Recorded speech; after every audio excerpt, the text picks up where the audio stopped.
139편 1절부터 6절 말씀 저와 함께 교독하겠습니다. 여호와여, 주께서 나를 살펴보셨으므로 나를 아시나이다.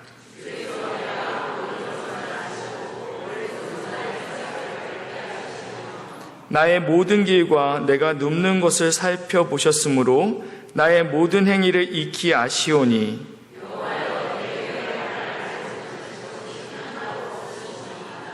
주께서 나의 앞뒤를 둘러싸시고 내게 안수하셨나이다. 이 지식이 내게 너무 기이하니 높아서 내가 능히 미치지 못하나이다. 아멘. 오늘 저희가 함께 읽었던 시편 139편은 다윗의 시입니다. 그리고 다윗의 시 중에 가장 유명한 시 중에 하나입니다. 우리가 너무나도 익숙하게 알고 있는 시죠. 이 139편은 4연으로 되어 있습니다. 4그룹으로 묶여 있는데 첫 번째 1연은 1절부터 6절까지입니다. 하나님의 전지하심을 다루고 있습니다. 자막이 지금 나가셔야 되겠죠? 하나님의 전지하심. 네. 이게 1절부터 6절까지입니다. 1절 한번 보실까요? 여호와여, 주께서 나를 살펴보셨으므로 나를 아시나이다 라고 말씀하고 있습니다. 이 1절이 시편 1편의 이 139편 첫 번째 단락의 주제입니다. 바로 하나님께서 나를 아십니다 라는 것입니다. 이 야다라는 단어가 쓰여졌습니다. 하나님께서 우리를 아는데 인격적으로 안다 할 때 야다가 7번 쓰여집니다. 하나님께서 우리를 살펴보심으로 알았다라고 쓰여 있는데 이것은 법적 용어입니다. 그러니까 대충 살펴본 것이 아니고 아주 꼼꼼하게 살펴보았다라고 말씀합니다. 그렇다면 하나님께서 우리에 대해서 무엇을 얼마만큼 아시는가? 그것이 이제 2절부터 4절까지 나와 있습니다. 2절 한번 보실까요? 주께서 내가 앉고 일어섬을 아시고 멀리서도 나의 생각을 밝히 아시오며. 하울링이 제 귀에 좀 들리는 것 같습니다. 네, 감사합니다. 우리 주님께서 나의 앉고 일어섬을 알고 있다라고 표현하고 있습니다. 앉는다라는 것은 내 개인 생활, 내 집안에서의 생활을 의미하고 있고, 일어섬은 내가 집 밖에 나가는 나의 사회생활을 의미하고 있습니다. 우리는 집안에서의 나의 모습과 밖에서의 우리의 모습이 다를 경우가 있습니다. 이러면 충돌이 일어나죠. 혹시 집안에서 제가 어떻게 하고 다니고 있는지 알고 있습니까? 모르시죠? 알면 별로 좋지 않아요. 집안에서의 나의 모습은 오롯이 가족 외에는 알지 못합니다. 그런데 우리 주님께서는 내가 집안에서 어떠한 모습으로 있는지 혹은 밖에서 어떠한 모습으로 있는지 알고 있다라고 말씀하고 있습니다. 이것은 무엇이냐면 한 사람의 모든 생활의 그런 총괄을 의미하고 있습니다. 또한 하나님께서 나의 생각을 아십니다라고 말씀하고 있습니다. 생각은 말하지 않으면 가족도 모릅니다. 그러니까 하나님께서 나의 내면 생활까지 은밀하게 다 알고 계신다라고 말씀합니다. 3절 말씀입니다. 같이 읽습니다. 시작.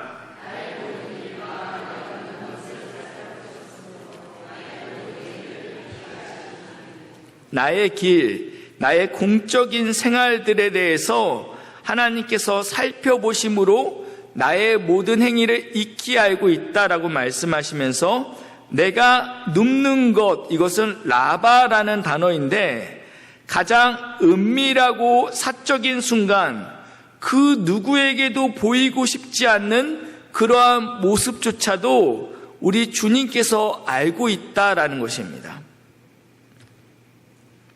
그리고 4절 말씀입니다. 여호와여, 내 혀의 말을 알지 못하는 것이 하나도 없으시니이다. 하나님께서는 우리의 말도 알고 있다라고 표현하고 있습니다. 간혹 마음 가운데 운전하다가 불편한 상황들이 우리 안에 있지 않습니까? 갑자기 끼어들거나 이러면 제 안에서 악한 말들이 간혹 나갑니다.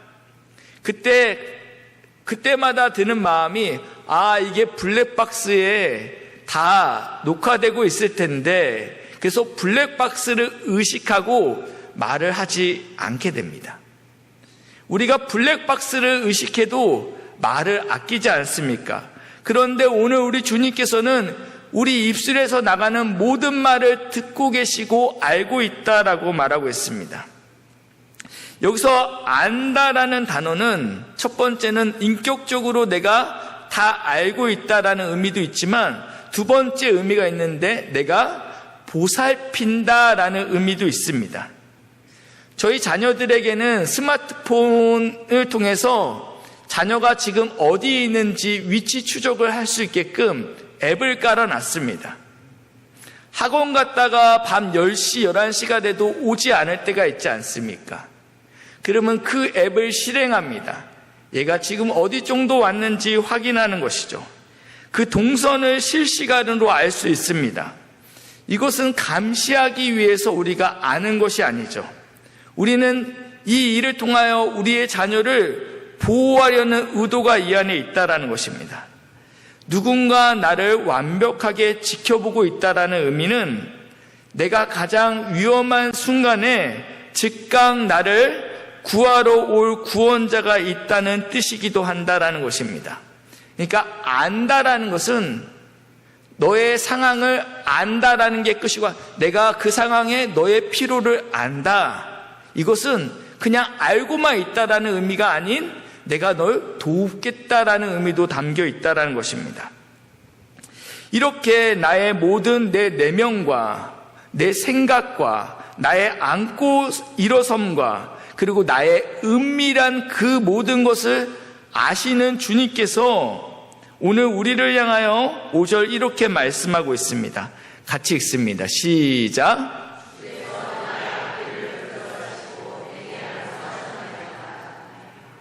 우리의 생각과 말, 은밀한 죄까지 아시는 분께서 우리를 앞뒤로 둘러싸신다, 보호하시고 지키신다라고 말씀하고 있습니다. 그리고 또 한 발 더 나아가서 내게 안수하셨다, 우리를 축복하신다라고 말하고 있습니다.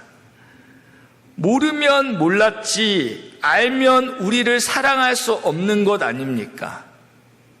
우리의 안고 일어섬과 우리 내면의 생각을 주님께서 아신다면 우리에게 이러한 은혜, 이러한 보호하심, 이러한 축복이 우리에게 없어야 되는 것 아닙니까? 그렇지만 주님께서는 우리의 연약함을 아심에도 불구하고 우리를 보호하실 뿐만 아니라 우리를 축복하신다라고 말씀하고 있습니다. 6절입니다. 이 지식이, 여기서 말하는 이 지식은 우리의 그러함에도 불구하고 하나님께서 우리를 보호하고 축복하시는 이것을 말하고 있습니다. 이것이 내게 너무 기이하니 높아서 내가 능히 미치지 못하나이다. 이 일은 내 이해를 넘어서는 일이라는 것입니다. 우리 같으면 이런 사람은 안 사랑해야 되는 것 아닙니까? 이런 사람은 내버려 둬야 되는 거 아닙니까?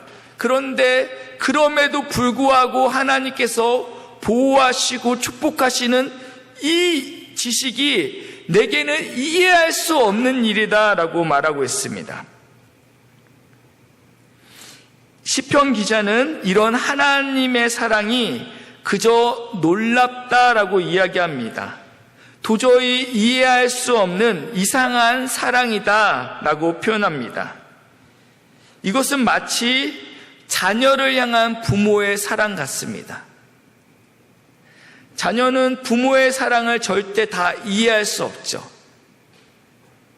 하나님의 사랑이 이러하다라고 말씀합니다. 이것이 첫 번째 파트입니다. 하나님의 전지하심. 하나님은 모든 것을 아신다. 그럼에도 불구하고 우리를 사랑하신다. 이것이 놀라운 일이다라는 것이 1절부터 6절까지의 말씀입니다. 그러면 이제 두 번째 연입니다. 하나님의 편재하심. 이것은 7절부터 12절 말씀입니다. 편재라는 것은 하나님이 모든 곳에 계신다라는 의미입니다. 하나님은 이곳에도 있지만 나의 직장에도 계시는 줄 믿으시길 바랍니다. 하나님은 아니 계신 곳이 없다라고 이야기합니다. 7절 말씀입니다. 내가 주의 영을 떠나 하나님의 얼굴을 떠나서 어디로 가며 주의 앞에서 어디로 피하리까? 피할 때가 있다라는 것입니까? 없다라는 것입니까? 없다라는 것입니다. 앞에서 이 시인은 하나님의 전지에 하나님은 모든 것을 아신다. 여기에 감탄했습니다. 이번은 하나님은 어느 곳에든지 있다. 하나님의 그 편재를 찬양하고 있습니다. 8절 말씀입니다. 같이 읽습니다. 시작.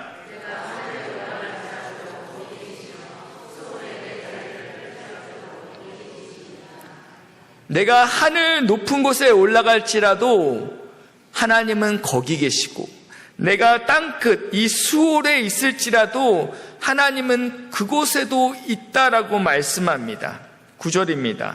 내가 새벽 날개를 치며 바다 끝에 가서 거주할지라도 이 새벽 날개 치는 곳은 동쪽을 의미하고 있습니다. 왜냐하면 해가 동쪽에서 뜨지 않습니까? 그러니까 새벽 날개 치는 곳은 동쪽, 해 뜨는 곳을 의미하고 있습니다. 그리고 오늘 보니까 또 바다 끝에라는 표현이 있습니다. 이 이스라엘 사람들이 볼 때 바다는 어디가 있었냐면 지중해만 바다였습니다. 지중해가 바다였죠. 그러니까 거기는 어디입니까? 서쪽이죠. 그러니까 여기서 9절에 새벽 날개를 치며 바다 끝에 가서 거주할지라도 이것은 내가 동쪽 끝에 있던지 혹은 서쪽 끝에 있을지라도 하나님은 거기에도 거주하신다라는 의미입니다. 그러니까 8절과 9절을 해석하면 이렇게 되죠. 하나님은 가장 높은 곳에도 계시지만 가장 낮은 곳에도 계십니다. 하나님은 동쪽 끝에도 거하시지만 서쪽 끝에도 거하십니다. 이걸 정리하면 한 줄로 요약하면 하나님이 아니 계신 곳은 없다라고 해석할 수 있습니다. 하나님은 모든 곳에 거하십니다. 10절입니다. 거기서도 너희가 있는 곳이 어디든지 거기서도 하나님의 손이 나를 인도하시고 주의 강한 오른손이 나를 붙드십니다 라고 지금 이 시인은 고백하고 있습니다. 선지자 요나를 기억하십니다. 하나님께서 니느웨로 가서 복음을 전하라고 말씀합니다. 그러나 이 선지자 요나는 하나님의 명령에 순종하길 원치 않았습니다. 그래서 멀리 도망가려 하는데 이 욥바 항구에서 마침 다시스로 가는 배를 만나게 됩니다. 완전히 정반대로 향하는 배였습니다. 잘됐다. 이 배를 타고 가면 하나님이 나를 찾지 못할 것이다 라는 생각이 있었습니다. 그리고 이 배를 타고 배의 가장 밑에 칸으로 내려가서 깊은 잠에 빠지게 됩니다. 내가 여기 있으면 하나님이 보지 못할 거다라고 생각합니다. 그러나 이 요나는 하나님의 얼굴을 피할 수 없게 됩니다. 풍랑으로 인해서 모두가 죽게 되자 결국 선장은 요나를 깨웁니다. 그리고 요나는 결국 이 풍랑의 바다 한가운데 빠지게 됩니다. 더 놀라운 일은 큰 물고기가 이 요나를 잡아먹습니다. 그래서 이 물고기의 뱃속에 들어가는데 거기서도 주님이 함께 하십니다. 바다 끝에 아주 잠수복을 입은 거죠. 물고기 윗속에 들어갔으니까요. 근데 거기서도 주님이 함께 하시는 거죠. 예레미야 23장 24절 말씀입니다. 여호와의 말씀이니라 사람이 내게 보이지 아니하려고 누가 자기를 은밀한 곳에 숨길 수 있겠느냐. 여호와가 말하노라 나는 천지에 충만하지 아니하냐. 아멘. 하나님은 아니 계신 곳이 없습니다. 고통 가운데 있어서 하나님이 나를 버린 것 같은 그 순간에도 하나님은 우리와 함께 하십니다. 이 하나님을 보게 되시는 은혜가 있으시길 주님의 이름으로 축복합니다. 오늘 본문 11절 말씀인데요.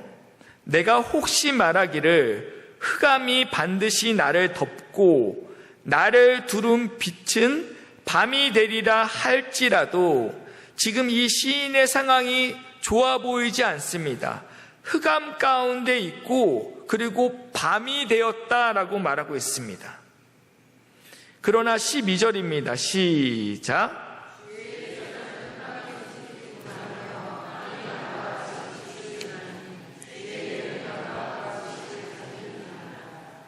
우리의 인생에 흑암과 밤은 있지만 하나님에게는 이게 문제가 안 된다라고 이야기합니다. 왜냐하면 하나님에게는 이 흑암과 빛이 같기 때문이다라고 말씀하고 있습니다. 이 흑암은 무질서와 죽음을 상징합니다. 그러나 하나님께 이 밤은 낮과 다름이 없고 흑암은 빛과 같다라고 말씀하고 있습니다. 우리가 아무리 숨으려 해도 어둠 가운데 숨으려 해도 하나님께는 숨겨지지 않는다라고 말씀하고 있습니다.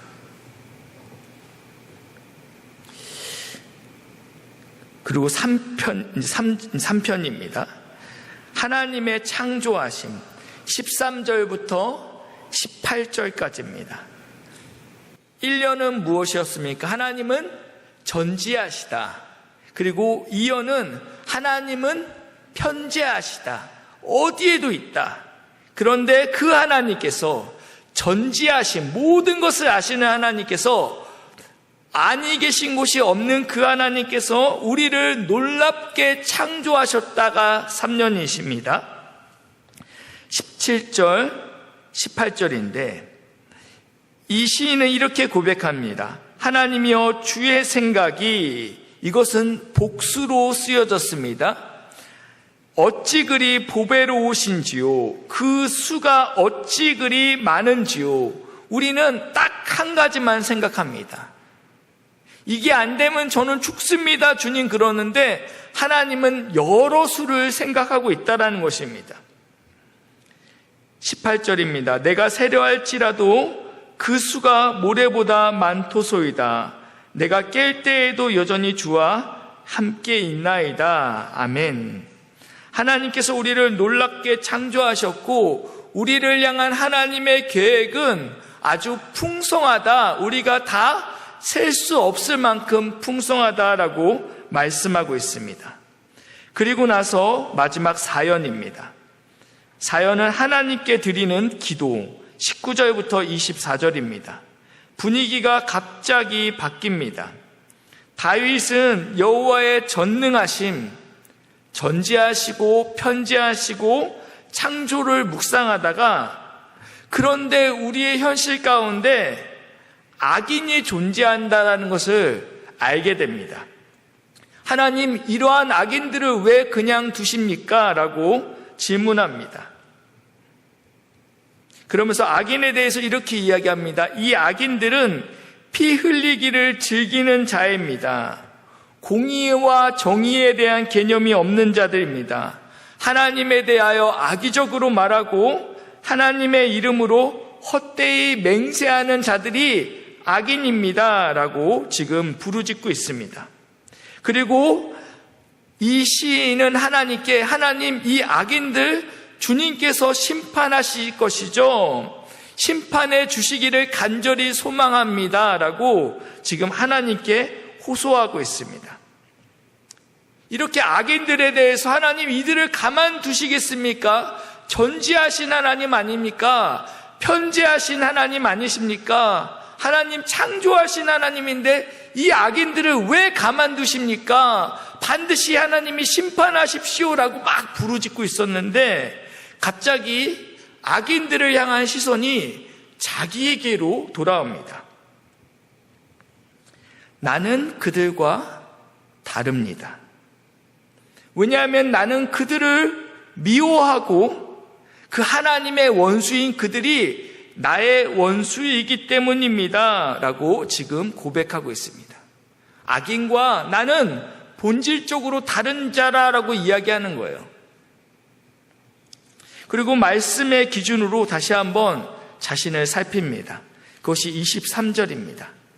23절 같이 읽습니다. 시작.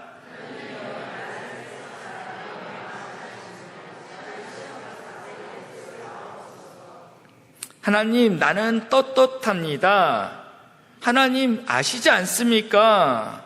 하나님, 나를 한번 테스트해 보십시오. 나는 악인들과는 질적으로 다른 자입니다 라고 지금 부르짖고 있어요. 히브리서 4장 12절 말씀인데요, 하나님의 말씀은 어떠한 역할을 하고 있는지 보일 수 있습니다. 하나님의 말씀은 살아있고 활력 있어 좌우에 날선 어떤 검보다도 예리하여. 이 말씀이 검이라고 하는데 양날이 날카로워서 어느 정도로 예리하냐면 혼과 영과 및 관절과 골수를 찔러 쪼개기까지 하며 마치 수술용 메스처럼 이 조직을 아주 그냥 정교하게 구분해낼 수 있는 날카로운 칼과 같은 것이 하나님의 말씀이다라고 이야기합니다. 그래서 이 말씀이 내 마음의 생각과 뜻을 판단한다라는 것입니다. 우리는 스스로 내가 하나님을 잘 섬기고 있다고 하지만 말씀이 훅 들어오면 내 안에 악한 동기를 분명하게 보여준다라는 것이죠. 이렇게 내 마음의 생각과 뜻을 판단하시니 13절입니다. 지으신 것이 모든 피조물이죠. 예외 없이 그 앞에 나타나지 않음이 없고 다 하나님 앞에 쓰게 된다라는 것입니다. 우리는 결산을 받으실 이의 눈앞에 지금 우리가 왜 하나님 앞에 섰냐면 결산하기 위해 하나님 앞에 섰다라는 거예요. 하나님께서 마지막에 결산하시겠다라고 섰는데 그때 결산할 때 우리의 상태가 어떠하냐면 만물이 벌거벗은 것 같이 드러나느니라 라고 이야기합니다. 제가 멀쩡히 양복 입으니까 목사 같아 보이는데 이거 한 개만 벗어도 아니에요. 제가 3kg가 쪘더니 이젠 상의를 못 벗어요. 이거 벗고 있으면 10초도 못 서 있을걸요. 부끄러워서요.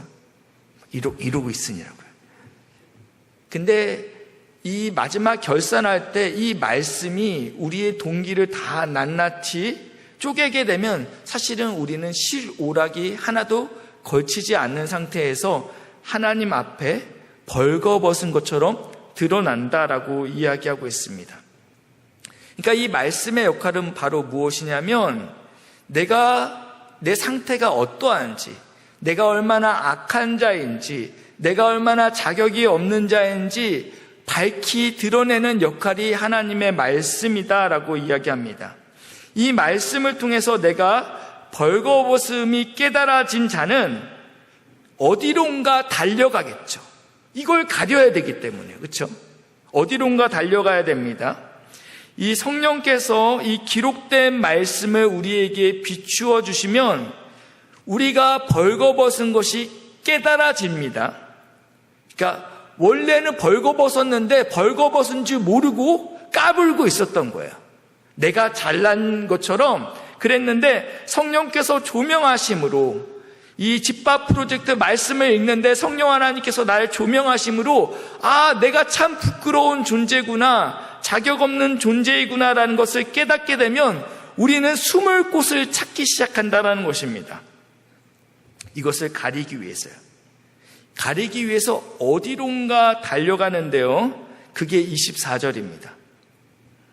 내게 무슨 악한 행위가 있나 보시고, 이렇게 하나님의 말씀으로 말미암아 나의 동기와 뜻과 행위가 완전히 드러났죠.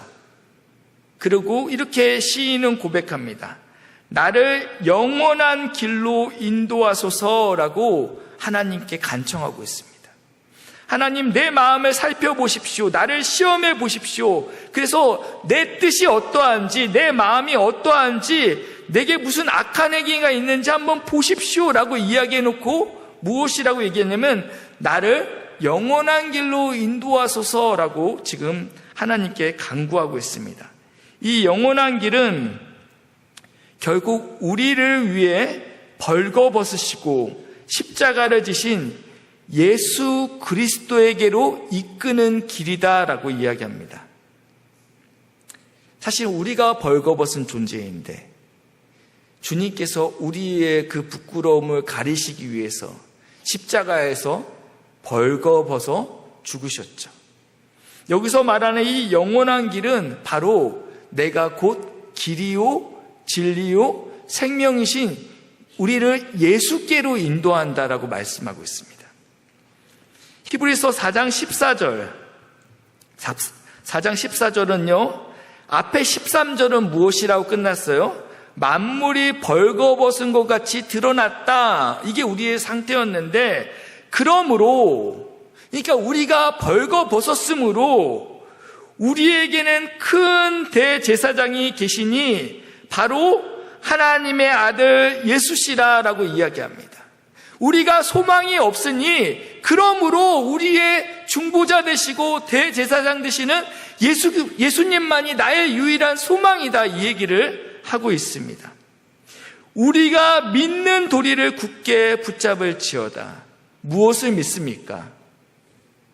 예수.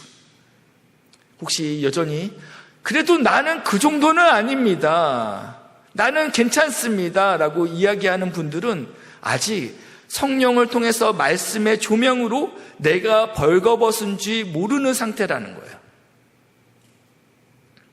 바라기는 이 시간 성령 하나님께서 오늘 우리의 연약함, 우리의 부족함을 밝히 드러내시는 복된 은혜가 있으시길 주님의 이름으로 축복합니다.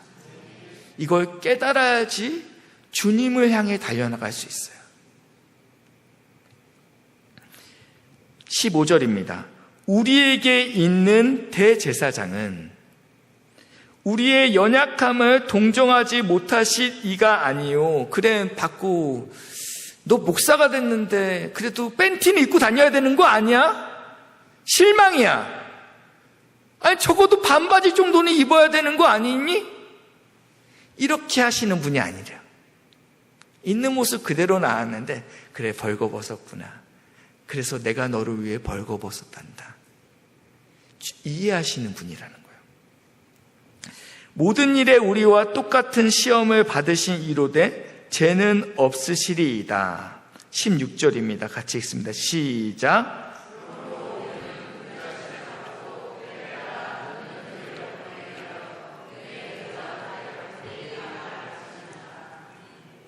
1년에 한 번씩만 나가랍니까?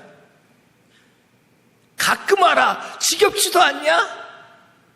기회가 있을 때마다 매일매일 하나님 없으면 나는 살 수가 없습니다. 오늘도 은혜를 부어주십시오. 그래서 우리가 은혜의 보좌 앞에 삐쭈삐쭈 나갑니까? 담대히 나아가래요. 담대히. 왜냐하면 주님께서 이 모든 짐을 지셨기 때문입니다. 하나님의 완벽한 전지하심과 편재하심 앞에서 벌거벗은 우리가 할 수 있는 유일한 반응은 두려움으로 숨는 것이 아닙니다. 주님의 십자가 앞으로 온전히 나아가는 것이 우리가 할 일이다라고 말씀하고 있습니다. 하나님께서는 우리의 앉고 일어섬을 아시고 우리 내면의 마음의 생각의 동기를 아시고 또 우리의 입술의 말도 아시고 우리의 은밀한 죄를 아십니다. 그럼에도 불구하고 우리를 품으시고 우리를 안수하시고 때를 따라 돕는 은혜를 베푸시는 그 주님 앞에 우리를 나오라고 오늘 말씀하십니다. 바라기는 오늘 이 시간 하나님 앞에 나아가시는 복된 믿음의 동역자 되시길 주님의 이름으로 축복합니다.